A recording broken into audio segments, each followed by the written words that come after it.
This video is brought to you by Holocasa. Our tool transforms independent local real estate agents to global real estate agents. Create your own profile for free and get contacted by international investors. Sign up with the link in the description. Hello, welcome everyone to our 134th session of Holocasa. My name is Michael and today I'm talking to Keith Robinson, Chief Strategic Officer at NextHome. Keith brings extensive experience in the real estate industry and as the CSO of NextHome plays a key role in shaping the company's strategy and vision. NextHome is a fast-growing real estate franchise offering a people-first approach with over 600 offices across the US. With a background that spans leadership roles in real estate and business strategy, Keith is a thought leader in helping real estate professionals succeed in a rapidly changing market. In this episode, we explore the growth and vision of NextHome, current trends in the US real estate market, how technology and consumer behavior are shaping the future of real estate, and obviously also Keith's thoughts on leadership and strategy in the real estate industry. Keith, it's a pleasure. I'm pumped to have you on the show. Why don't you introduce yourself to our audience? Yeah, thank you so much. It's a pleasure to be here, and thanks for the kind introduction. Give us a quick overview, first and foremost, your starting on why did you start jumping into real estate, and what was your motivation when you did? Great question. So, like a lot of people, I didn't go to college for a real estate degree. Many of us sort of ended up here. We didn't seek here. I grew up in California, went to college in the Midwest, came back to California, had a business and sales background, really enjoyed the entrepreneurial spirit of being a real estate professional. Of course, you have a broker who is technically your boss, but you wake up every day, you've got to go hunt and be successful on your own merit. And that was really attractive to me.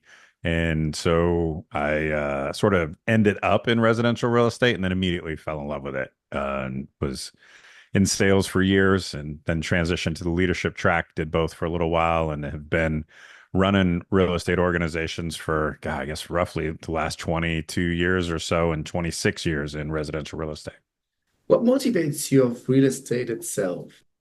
Yeah, it was probably the first-time home buyer when we closed on their home. There's something about that, the emotional experience that a human being goes through when it comes to residential real estate. There's that impact that you're having, and here in the U.S., it's a key indicator for building generational wealth. For many people, it's the one investment they get right. It's a huge financial decision for everyone, of course. So there's a lot of stress and energy and emotions involved. So surfing those waves can be fun and dynamic. But really, there's something about the joy that's created with and through a successful transaction, whether it's helping a buyer or a seller, that's just incredibly rewarding. And for me, anyway, that was the thing that kept pulling me back. Now, directly jumping into NextHome, give us an overview for the ones who have never heard about it. Yeah. And, maybe also what differentiates NextHome among other friends. Yeah, NextHome's been around. It's almost 10 years now. Or I guess it is 10 years now. So I don't know if we're still a startup. Maybe we're a growing up startup. I don't know if that's really a thing, but when we launched a decade ago, we saw some of your listeners may have read Blue Ocean Strategy, which is a business book that was making the rounds a couple of years ago, which basically is if everyone's competing over here, go over there and compete because it'll be easier. You won't have as many people, churning up the red water, so to speak, right? Putting all the chum in the water. So for us, we realized that there wasn't a very good end-to-end solution for a small to medium-sized broker. And there were other companies that were trying to teach and help people to build a 200 and 300 and 400 agent office, but there weren't a lot of companies or any with a really robust offering that were trying to help someone who wanted to build a 23 agent office, which is a very viable, robust marketplace in residential real estate. So we started as the end-to-end solution for the small to medium-sized broker. A lot of independents who were struggling with the cost of technology realized that by joining our franchise, they could actually save money. Our franchise fee was less expensive than what they were paying for all the tools on an annual basis, and they got even more tools than they had before. So we were able to get some economies of scale. sort of a classic Harvard Business School roll-up strategy of small to medium-sized offices. But there's nothing that doesn't work in a large operation. All of our tools work the same if you have 150 or 200 agents, and we have some of those companies in our ecosystem. So now that we have the bedrock of that small to medium sized company, we're extending the brand into some of these larger operations and working on and bringing them into our franchise ecosystem. I assume your franchise fee has been was very aggressive in the beginning in order to obtain market share, and now you are able to charge a bit more, if I may ask. Yeah, we've tried to be thoughtful, and of course, there's always that push and pull. Price is one of the determinant decision making criteria for anyone, and it's our job to continue to provide so much value that we can comfortably raise price as we continue to grow the company. And we've slowly and gently marched our price up over the years as the offering has gotten more and more robust. But we're still, I guess most would consider us a pretty good deal, quote unquote, when it comes to a residential real estate franchise. Let me ask you maybe a more provocative question because I sometimes think about the justification of franchises of like more the traditional ones. You mentioned one thing which I think should be one of the key factors, which is software tools. Yeah. Give us an overview maybe of the product and the package. Sure. Me as an agent, a broker who Yeah. most probably already has a license anyways. Mhm. Just say, okay, that's what I get from NextHome, and this convinces me in order to join NextHome versus I'm trying it on my own where I Totally. basically can keep 1% of the commission. Yeah. So look, everyone has a toolkit, and you can also go procure your own toolkit as a real estate professional. Where we tried to be different is most real estate professionals that I know are brilliant humanists. When it comes to knowing what the human being needs in the moment, they're very, very, very attuned to that and very good at that. They also tend to be, and again, this is a gross generalization, but they tend to be average to below average technologists, meaning they aren't the ones to adopt brand new technology. They're humanists, not technologists. So what we realized is that adoption is actually the most important metric for building our company. So it's about use of tools. It's not how many tools, but it's use of tools. And the way you drive adoption is through as much integration and as little friction in the process for an agent. So every time we sell a new franchise, we join that local MLS and we'll ingest all of their MLS data for their listings. Then we normalize that data and then we push it into each one of our core tools. So the real estate landscape from a tool standpoint is incredibly fractured. It sounds crazy, but you've got to put in bedroom, bath, square foot count if you want to make a single property website, and you've got to put in bedroom, bath, square foot count if you want to do a property flyer. They all live in different places. None of them communicate. So what we've done is we ingest all this data, we normalize it, and then we push it into each one of our core tools so that we reduce dramatically. We can't eliminate it completely, but we reduce dramatically the friction that an agent needs to use technology so that they can be freed up to go do what they're best in the world at, which is talk to human beings and shepherd human beings through a stressful transaction. Apart from that, do you also offer marketing material? I guess We have yeah. we have a technology suite that has marketing material. And again, the power of ours is, I want to say within one click, but just to protect myself, I'll say, you take a new listing, you get an email. Within 2 clicks, you can create just about anything you need for the marketing of your listing. Now, you might want to go in and tweak it and adjust it and switch the photo array, or make it your own. But it's easier to edit than create. And so what we try to do is create the materials that you need. You can go in, quickly edit, and then again, all through the lens of technology should sit. It's very important. I'm not dismissing the importance of technology, but for a real estate professional, it should sit in the background and just work, quote unquote, so that it allows them to go get more face time, go spend more time with human beings, go do what they're best in the world at. So it's really about how can I, with as few clicks as possible, get you the job done that you need to get done with technology to free you up to go do other things. Where do you think is the market heading? Mainly focused on the US right now, since Yeah, that's your domestic market.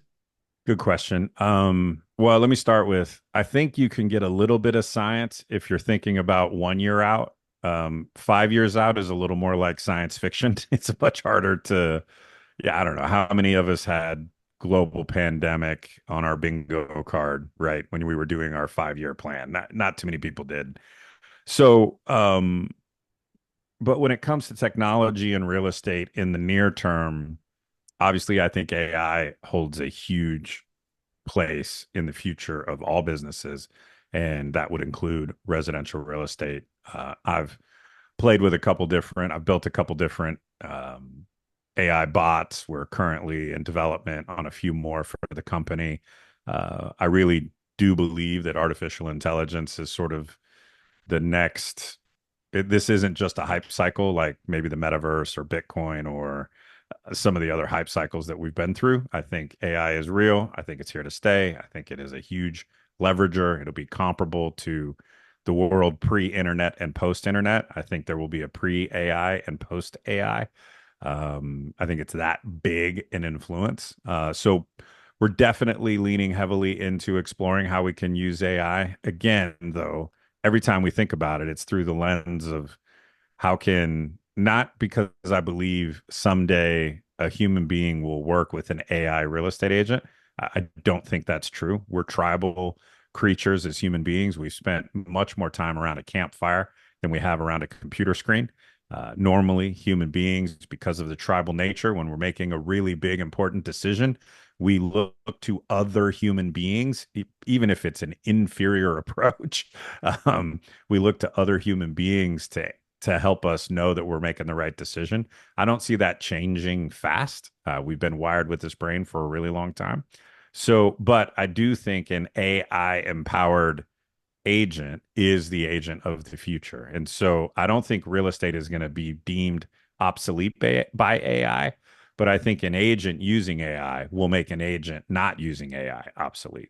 And so I'd say AI is um, the big technological shift that we see from a technology standpoint over the next several years. We talked before our conversation or our start about a bit about like internationalization and maybe also Mhm. going on international trends. I have a Yep. question regarding your strategy there. Do you see the urge to maybe enter new markets, or do you say, hey, the US American market, there's so much of opportunity in itself that we actually want to penetrate this one fully and more extensively before we want to expose ourselves to different regulations, different systems, and maybe make everything more complicated. And in the end, we're not increasing our bottom line. Yeah, I think the answer is yes to both. So we still have work to do in domestically. So we have a lot of coverage across the country. We're in almost every state, but we're not in every large MSA. So we do have work that we could do here. We also have expansion plans, which we've already started into Canada, which is tends to be the first step when you launch a US based real estate operation, or really any company in the US. It's pretty easy to brand extend into Canada. It's not as complicated as doing it to other places.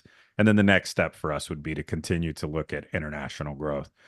It definitely is on the roadmap and it'd be in that 5 year plan for us. But near term, we have, I'd say over the next 12 to 18, maybe 24 months, we have plenty of work to do domestically and then in Canada. As a chief strategic officer, give us maybe an overview of an average day you are having, because it can be on the one hand, it's a Yeah. very let's say opaque label. It can be everything and nothing, and Yeah. Is it more meetings with people? Is it more making research with about technology? Is it more data crunching? Is it more is it more Great question. Yeah, conference? So, it is a little bit of a made up title. I will be honest. I mean, what the heck does that even mean? A lot of times, sometimes you're at a cocktail party, someone says, "What do you do?" And chief strategy officer is a no one knows what that means. So the way I tend to answer that question at parties is that I get paid to worry, because that's really how I think. I get paid to worry about what's coming so that the rest of the team can focus on what's here. And that mandate tends to dictate what my day looks like. So 2 years ago, I had 0 AI meetings in my calendar. Today, I have a bunch, right? Like that's a big part of what I'm trying to think through is what is AI going to look like, and is it going to, the end picture is probably we all have a virtual assistant in our pocket, but that's going to take time. We're not there yet. So what's between here and there? How can I help our agents? I'd say it's about a third deep thought work on threats to the industry. So another good example is, you're probably aware, we had a class action lawsuit in the U.S. For in and around residential real estate.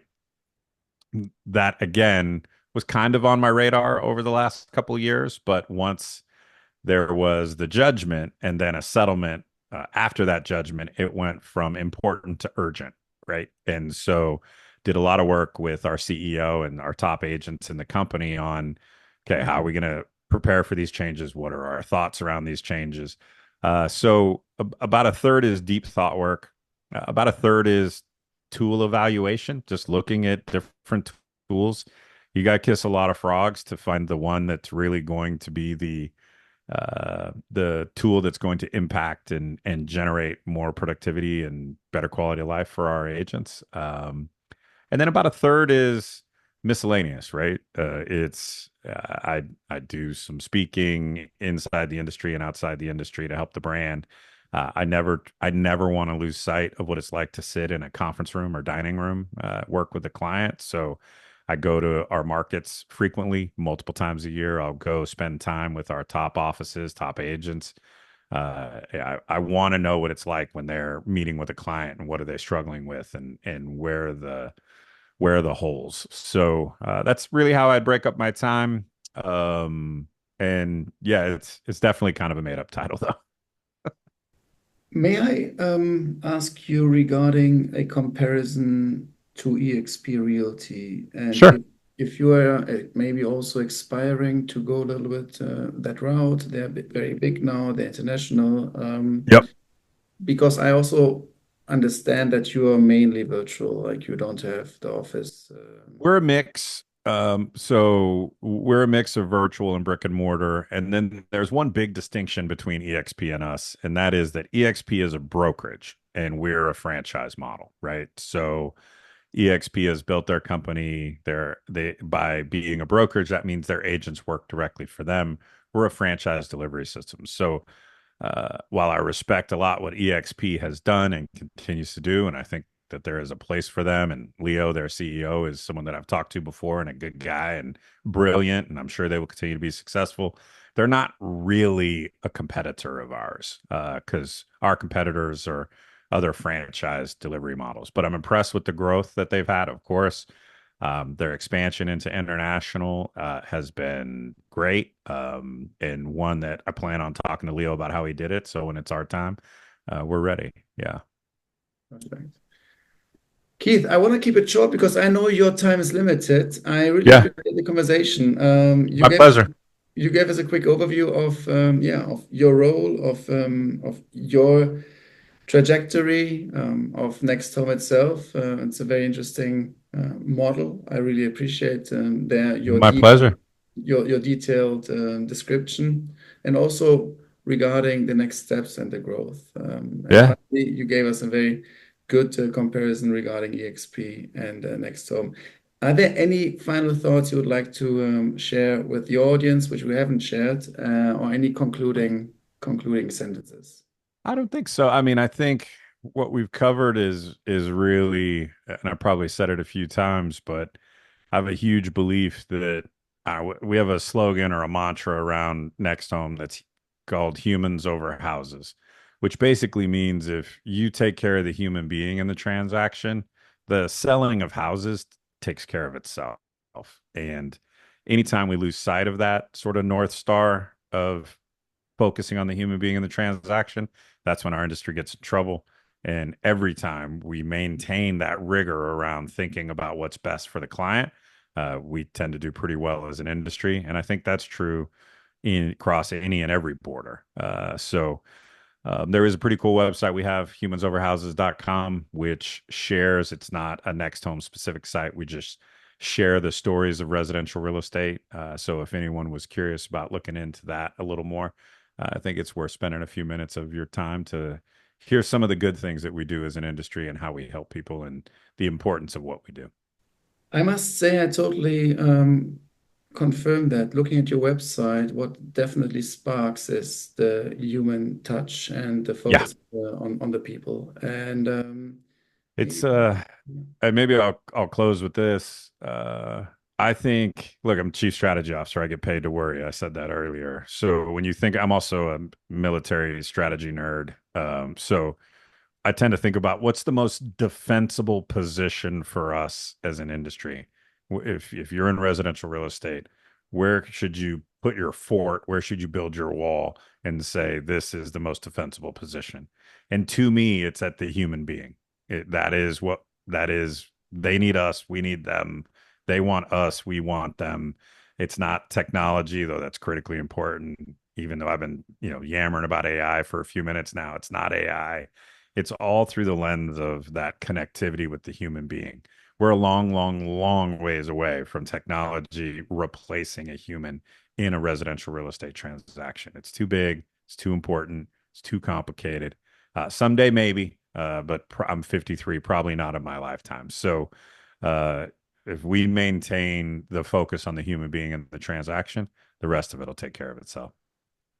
Thank you for adding this one because that was one of the questions I still had on my list, but I skipped it. But it's exactly also, but for whatever stupid reason, because this entire war on talent is actually Yeah. Are you pretty much involved as well in the HR topic to make sure that you can acquire the right talent for yourself for Yeah. Yeah, we're still pretty lean and mean as I guess a late stage startup or early stage middle company. We're still pretty lean and mean, so we're all involved. All of the senior management team is involved in the hiring of most of our leadership roles and responsibilities. Culture, you maintain culture by screening hard and only letting the right people in, and that's been part of our secret sauce over the last decade for sure. The hiring of the franchise offices obviously is totally their part. I become a Yeah, VP and then I correct. do. Yeah, okay, got it. Yeah, the VP of sales, Charis Moreno, who's insanely talented. That's really a big part of her job is who she doesn't let in and who she says no to every month. Because we're not a perfect fit for everybody. And that doesn't mean that they shouldn't be a franchise owner. And that doesn't mean they shouldn't be a leader in residential real estate. It just means they should be with us and there could be a better fit for them. And so that's how you keep culture special is by making sure we make mistakes and sometimes a bad fit slips through and they're not a bad person. They're just a bad fit for us. And she's a brilliant protector of the culture and letting the right people into the company. Perfect. Keith, I stop with these words. Thank you so much. I'll put the information to the show notes, also Great. more about the NextHome. And yeah, Thanks, Michael. We talk hopefully soon. And I wish you a good day in California. Same to you. Thanks for the time. This video is brought to you by Holocasa. Our tool transforms independent local real estate agents to global real estate agents. Create your own profile for free and get contacted by international investors. Sign up with the link in the description.